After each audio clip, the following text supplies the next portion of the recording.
Good morning सभी को, सुबह का नमस्कार। उम्मीद है कि सारे लोग अच्छे होंगे, चाय नाश्ता भी हो गया होगा और अच्छी सी पढ़ाई भी कर रहे होंगे। इस सेशन के करीब लास्ट में हैं हम। हो सकता है 1, 2, 3 दिन में समर वेकेशंस हो जाएं जून के। तो और कुछ आज के लेक्चर्स में सम्मिलित करते हैं जहाँ तक पीछे हमने छोड़ा था। पीछे विस्कासिटी बताई थी श्यानता, और कोएफिशिएंट ऑफ विस्कासिटी ये भी बताया था। विस्कासिटी बताई श्यानता, कोएफिशिएंट ऑफ विस्कासिटी बताई श्यानता गुणांक, ठीक है। वेलोसिटी ग्रेडियंट भी बताया हमने आपको, वेग प्रवणता। जो इस लेसन्स की महत्वपूर्ण चीजें हैं, श्यानता क्या है, श्यानता गुणांक क्या है, वेग प्रवणता क्या है, यहाँ तक हम लेके आपको आए हैं। और इसके आगे एक सूत्र लेके, बहुत अच्छे से वैज्ञानिक का सूत्र है, ये लेके आज आए हुए हैं। आप ध्यान से सुनिए, समझिए, निश्चित रूप से समझ में भी आएगा। एक वैज्ञानिक थे, पिछले लेक्चर्स में भी हमने थोड़ी सी चर्चा की थी लास्ट में। स्टोक्स एक वैज्ञानिक हैं, स्टोक्स, और उन्होंने एक नियम बताया, स्टोक्स लॉ के नाम से जाना जाता है, स्टोक्स का नियम। तो ये नियम बताया था इन्होंने, और नियम क्या है ये सुनिए। स्टोक्स ने यह सिद्ध किया था, प्रैक्टिकली है, प्रूव्ड किया था। स्टोक्स ने यह सिद्ध किया था कि यदि स्मॉल आर त्रिज्या की एक सूक्ष्म गोली, यदि स्मॉल आर त्रिज्या की एक सूक्ष्म गोली किसी अनंत विस्तार वाले समांग माध्यम, अब वो माध्यम द्रव भी हो सकता है और गैस भी हो सकता है, अनंत विस्तार वाले अनंत विस्तार वाले समांग माध्यम, अब वो चाहे द्रव हो या गैस हो, में सीमांत वेग v से गति कर रही हो, तो इसकी गति का विरोध करने के लिए माध्यम द्वारा लगाया गया बल F बराबर होता है 6 pi eta RV। F equal to 6 pi eta RV। ये स्टोक्स द्वारा सिद्ध किया गया नियम है। फिर से सुनिएगा, बहुत अच्छा नियम है। स्टोक्स ने सिद्ध किया था कि यदि स्मॉल त्रिज्या की एक सूक्ष्म गोली किसी अनंत विस्तार वाले समांग माध्यम, अब वो माध्यम द्रव भी हो सकता है और गैस भी हो सकता है, में सीमांत वेग, अब ये सीमांत वेग एक नया शब्द आ रहा है, और सीमांत वेग की चर्चा नेक्स्ट लेक्चर में करेंगे, और उसके लिए भी एक सूत्र फाइंड करेंगे। लेकिन यहाँ शब्द आ रहा है तो हमने थोड़ा सा उसको फोकस कर दिया है। तो सीमांत वेग आएगा। सीमांत वेग हम अगले लेक्चर्स में आपको बताएंगे सीमांत वेग क्या है, लेकिन यहाँ शब्द है तो इसको सुन लीजिए। स्टोक्स ने यह सिद्ध किया कि यदि स्मॉल आर त्रिज्या की एक सूक्ष्म गोली किसी अनंत विस्तार वाले समांग माध्यम द्रव अथवा गैस में सीमांत वेग v से गति करे, तो उसकी गति का विरोध करने के लिए माध्यम द्वारा गोली पर आरोपित बल F equal to 6 pi eta RV, यह हमने बताया था। ईटा ग्रीक अक्षर है जिसे श्यानता गुणांक कहते हैं। ईटा ग्रीक अक्षर है जिसे श्यानता गुणांक कहते हैं, ठीक है। ये किसके द्वारा दिया गया सूत्र है? स्टोक्स के द्वारा। किसके द्वारा? इसीलिए उनके नाम से इसे जाना जाता है स्टोक्स का नियम। क्या कहते हैं इसे? स्टोक्स का नियम। और इसको प्रूफ भी करते हैं। और ये बता दें, इसका प्रूफ बहुत ज़्यादा थ्योरेटिकल नहीं है, मैथमेटिकल प्रूफ है। और अगर शब्द तो गलत है। फर्स्ट पेपर में आपने डायमेंशनल एनालिसिस पढ़ा है, निश्चित रूप से पढ़ा है, कोई शक नहीं है। विमीय विश्लेषण, और विमीय विश्लेषण में एक न्यूमेरिकल्स भी आता है। ये सिद्ध कीजिए, इस सूत्र को सिद्ध किया जाता है अकॉर्डिंग टू डायमेंशंस। तो इसका जो प्रूफ है वो भी अकॉर्डिंग टू डायमेंशंस है। यहाँ पे कोई थ्योरेटिकल नहीं है, कोई भौतिकता को लिए हुए ऐसी चीज़ नहीं है। तो अगर इस सूत्र को आपने पीछे डायमेंशनल एनालिसिस में कर चुके हैं, और हमें विश्वास है 99% कि इस सवाल को आपने ज़रूर हल किया होगा, ज़रूर सूत्र प्राप्त किया होगा, क्योंकि ये एक डायमेंशनल एनालिसिस का बहुत अच्छा सवाल है। मैं समरी यहाँ आपको फिर एक बार दिए दे रहा हूँ और आपको याद आ जाएगा, और शेष काम आप होमवर्क में ही समझ करके कर लीजिएगा। तो दो फायदे होंगे आपके इसके, एक तो आप यहाँ सूत्र डेरिवेट कर लेंगे, तो एक लाभ तो आपको यहाँ से मिल जाएगा कि स्टोक्स का नियम आपने प्रूव कर लिया, और दूसरी तरीके से आपको लाभ मिलेगा कि डायमेंशनल एनालिसिस का एक आपने बहुत खूबसूरत, बहुत अच्छा सा न्यूमेरिकल सॉल्व कर लिया है। तो यहाँ हाईलाइट हम देते हैं आपको कैसे करना है, और इसके बाद खुद कीजिएगा।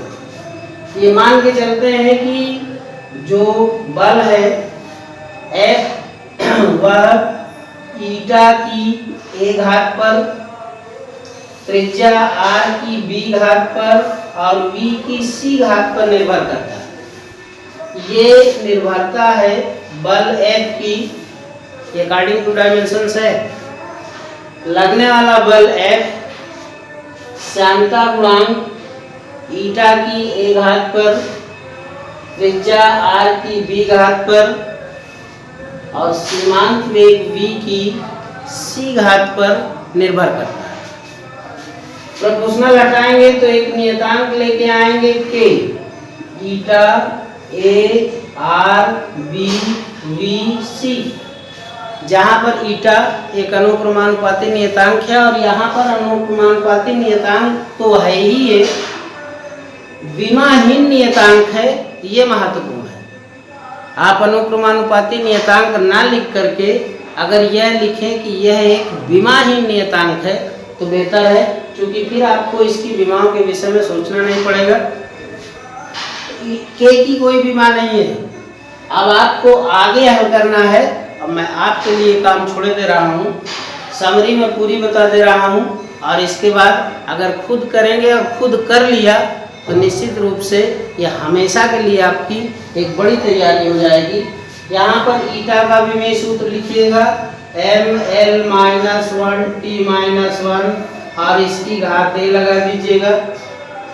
फिर आप r की विमा लिखिएगा l, इसकी घात b लगा दीजिएगा, और ये lt की घात -1c, ये v की विमा हो जाएगी। और इसके नेक्स्ट लाइन में आप m की घातें कलेक्ट कर लीजिए एक जगह, l की घातें एक जगह कलेक्ट कर लीजिए और t की घातें एक जगह कलेक्ट कर लीजिए। मतलब कहने का इस तरीके अगर आप घातें कलेक्ट करते हैं फिर दोनों पक्षों में घातों की तुलना कर दीजिए, और आपका उद्देश्य है a, b और c के मान निकालना। आपको इस समीकरण से a, b, c के मान फाइंड करने हैं। a, b, c के जैसे ही मान फाइंड हो जाते हैं तो आप यहाँ पर रख दीजिएगा आके इस सूत्र में। ये जो आपको पहला सूत्र मिला है यहाँ पे रख दीजिएगा आके। तो आपको F प्रोपोर्शनल ईटा जो a की वैल्यू आएगी, जो b की वैल्यू आएगी और जो c की वैल्यू आएगी, यहाँ पर सारी वैल्यू रख देंगे तो निश्चित रूप से ये वैल्यूज आपकी आएगी F, ये सारी वैल्यूज 1 आएंगी।